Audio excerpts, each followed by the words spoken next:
Up first here, interest in Ethereum name service reaching critical mass.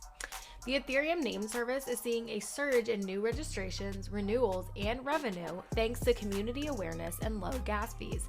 This is shaping up to be its best month on record. The lead developer at Ethereum name service, ENS, Nick Johnson, tweeted out the metrics for the Web3 domain service for the month of May so far. He noted that the numbers were already at all-time highs and that there was still a week left in the month. Johnson told Cointelegraph that the primary factor driving increased demand for ENS domains is the ability for users to form shared communities without any centralized structure imposed on them. This has resulted in remarkable growth for the domain service. The ENS protocol allows users to create a digital identity for their Ethereum wallet. Each name is stored as a non-fungible token or NFT that ends with .eth. These names can be used as an address, cryptographic hash, or website URL. The data shared by Johnson indicates that, compared to previous months, there have been significantly more new registrations, renewals, and revenue in May. In particular, there have been 304,968 new registrations, 13,260 renewals, and 30,165.85 ETH in revenue. These numbers represent new highs for the organization and are very encouraging. Johnson said that low gas fees can impact higher onboarding and renewal rates. As of now, it costs about 22 GWEI to send a fast transaction on Ethereum, which is worth around 92 cents. However, during periods of high volume, gas fees can be more than $50, which might discourage people from using the network unless it's an emergency. Since April, interest in ENS domains has been rapidly increasing due to the popularity of social clubs like the 10K Club. The 10K Club is made up of owners of ENS domains with numbers between 0 to 9999. Both new registrations and renewals have nearly doubled since the club was formed. As ENS's revenues reach new heights, plans are underway in the ENS Decentralized Autonomous Organization, or DAO, to set aside funds for continuing development. Johnson explained that the income designated for funding development and upkeep for the indefinite future would help the project weather any future market fluctuations. So that's pretty cool. Definitely something interesting to look into. I'm definitely going to do more research and report back to you guys on what we find out. However, the positive metrics have not been reflected in ENS prices. The token has been on a steady decline since its November 2021 launch, in which all .eth domain holders were airdropped a portion of the supply. ENS has fallen 86% from its November all-time high to $12.21 according to CoinGecko. So yeah, pretty interesting. Something I'm not too familiar with. So again, definitely going to look into it a bit more. Let you guys know what we think. Up next here, Bitcoin targets record 8th weekly red candle price, while BTC price limits weekend losses. After a relatively stable week, traders are hoping for some more movement in the BTC USD market. With no major volatility, many are looking to see if the market will move to larger areas of support or resistance. Crypto Tony noted that the market was still stuck between the supply and demand zone, with hopes that it would break out today for some more action. He identified the upside and downside targets as around $27,900 and $31,000 respectively. Cointelegraph contributor Michael Van de Poppe said that he expects Bitcoin to see green numbers over the coming week. If BTC USD closes at $30,000, it would still seal a record 8th consecutive red candle on the weekly chart. The week of the World Economic Forum could be overshadowed by external market turmoil. Cointelegraph noted that the S&P 500 had already lost 20% from its peak to enter official bear market territory. Although Bitcoin's correlation to stocks has been decreasing in recent months, fellow popular Twitter account Plan C has noted that it is still significant. Although attention was largely focused on another price story, May 22nd also marked the infamous Bitcoin Pizza Day. On May 18th, 2010, Laszlo Henyeses became the first person to purchase goods with Bitcoin when he bought 2 pizzas for 10,000 BTC. At the time, he could have sold his Bitcoin for around $41. Hen Yes's move quickly gained infamy as his original post advertising it on the Bitcoin Talk forum is still live. Bitcoin has seen some incredible growth since it was first created, appreciate by 1.38 billion% and reaching an all-time high of $69,000. This phenomenal growth has happened over just 11 and a half years, showing the potential that this digital currency has. According to the Bitcoin Pizza Index, a dedicated monitoring resource, Hen Yes's purchase was worth $295 million as of May 22nd. I'm sure he's kicking himself now, but hindsight is always 2020. It's a good learning experience for him, right? Up next here, targeted phishing scam nets $430K in crypto and NFTs from hacked Beeple account. Beeple's Twitter account was hacked on Sunday, May 22nd as part of a phishing scam. Harry Denley, a security analyst at MetaMask, alerted users that Beeple's tweets at the time containing a link to a raffle of a Louis Vuitton NFT collaboration were in fact a phishing scam that would drain the crypto out of users' wallets if clicked. The scammers may have been trying to take advantage of a real recent collaboration between Beeple and Louis Vuitton. Earlier in May, Beeple designed 30 NFTs for the luxury fashion brand's Louis the Game mobile game as rewards for players. The scammer continued to post phishing links from Beeple's Twitter account, promising free mints for unique NFTs. Unsuspecting users were lured in with the promise of a free mint for unique NFTs. The Beeple Twitter phishing links were active for about 5 hours, and an analysis of one of the scammer's wallets shows that the first phishing link generated 36 Ethereum, worth approximately $73,000 at the time. The second link allowed the scammers to access around $365,000 worth of ETH and NFTs from collections such as the Mutant Ape Yacht Club, V-Friends, and other deeds. This brought the total value stolen from the scam to around $438,000. On-chain data shows that the scammers sold the NFTs on OpenSea and attempted to launder the ETH they stole by putting it into a crypto mixer. I'm not quite sure about how that works. I don't know how easy that would be to track. Like if somebody stole it and then are selling it, could you track the wallet? Who it's going to?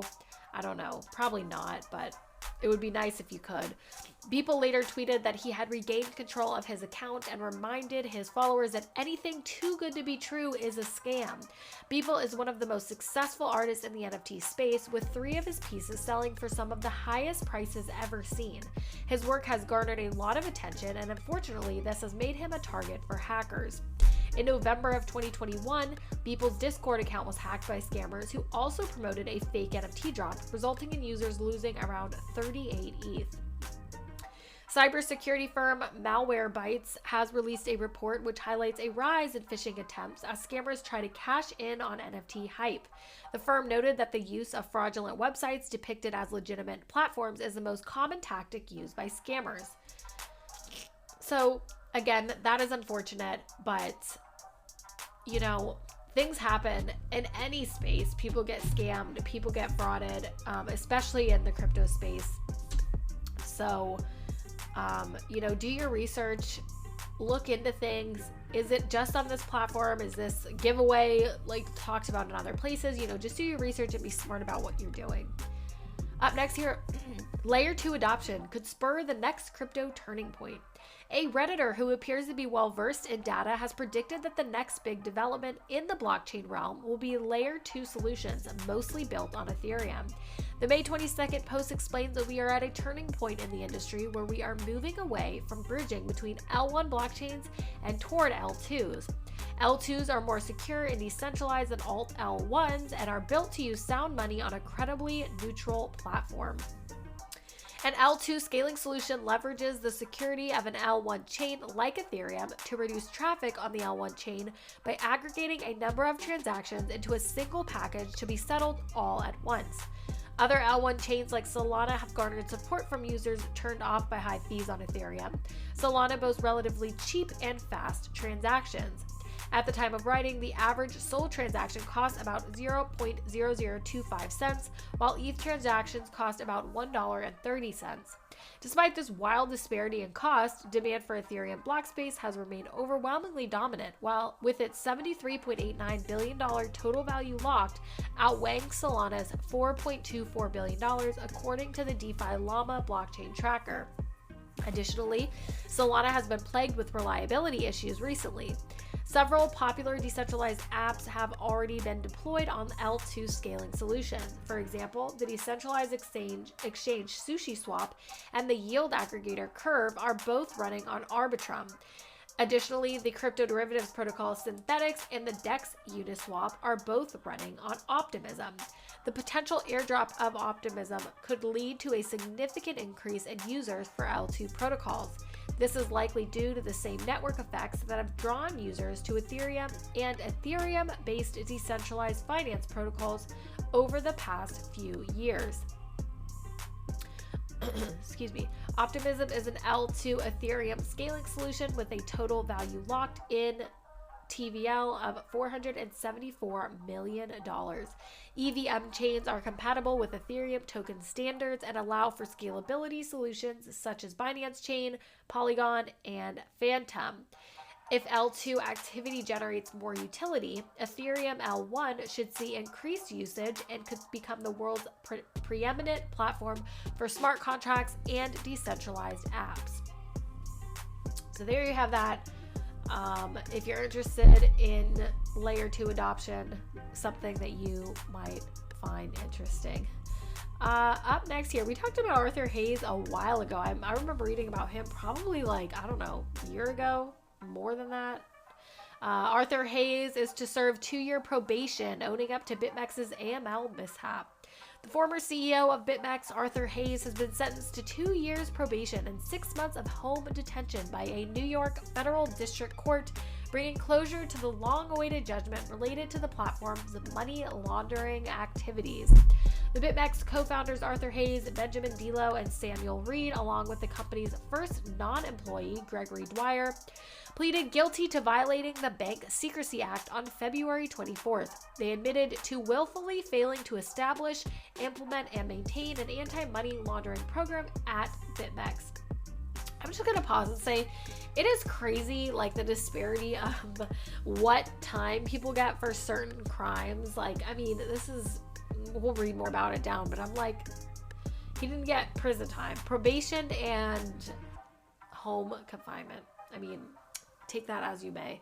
Pleading guilty to supporting money laundering is an offense that often carries a maximum penalty of 5 years in prison. However, both Hayes and Delo made their guilty pleas ahead of the March trial date and agreed to pay $10 million in criminal fines each.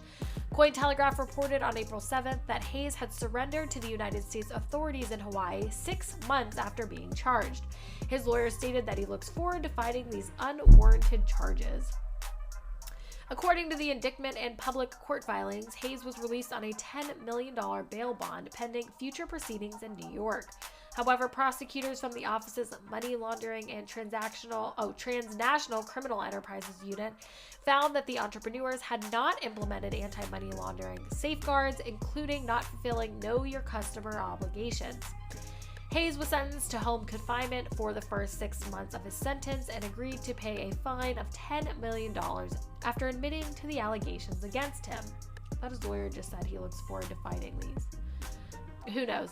This resulted in a more lenient sentence than if he had not taken responsibility for his actions. There is a popular misconception that laundering money using cryptocurrency is easy. However, a new analysis highlights the potential of blockchain technology and cryptocurrency to track down financial crimes. So I know that there's a lot of companies that are trying to do that, plan to do that. The ones who want to see crypto grow and be adopted, they want to make sure that people feel comfortable and know it's legit. So there are other companies out there that are trying to find this out. Although numerous projects within the crypto ecosystem have been targeted by attacks, bad actors continue to struggle when it comes to cashing out the stolen funds. Speaking to Cointelegraph, Dmitry Volkov, Chief Technology Officer at crypto exchange Sex.io said that the notion of crypto being primarily used by criminals is no longer accurate. He went on to say that exchanges with competent analytics teams can easily monitor and thwart hackers and launderers. So they have a chart here of illicit share of all cryptocurrencies transactions from 2017 to 2021. And the percentages, as you can see, are very low. 2019 was the highest, 3.37. Like I always say, cash is the easiest thing to money launder, and use. The black market is huge. I mean, crypto is just not even at that level. Then last but not least here, top reasons why Cardano price might fall to the 0.075 cent level. The aftermath of the Terra Luna massacre has significantly damaged the reputation of cryptocurrencies, leading retail investors and traders to believe that massive losses are possible if things really go south.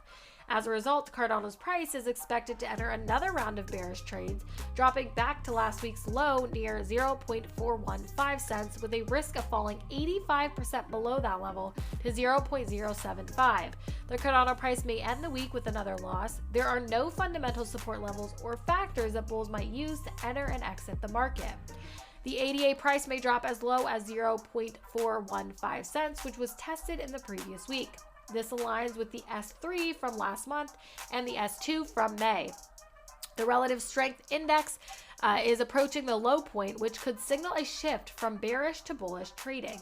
If ADA breaks above the 55-day simple moving average, we could see a rally back to 0.900. However, a technical break might cause a sale at the ADA price, driving price action down to 0.075 cents, causing the cryptocurrency to lose approximately 85% of its value. Following the drop in the value of Luna, there has been a rapid increase in the number of wallets created to store ADA, Cardano's native coin. Over the past 30 days, the number of ADA wallets has increased to over 70,000. According to Cardano Fans Stake Pool, which shared blockchain-related insights on Google Data Studio, approximately 2,000 wallets were added to the Cardano network daily during the past 30 days, totaling around 70,200 new wallets.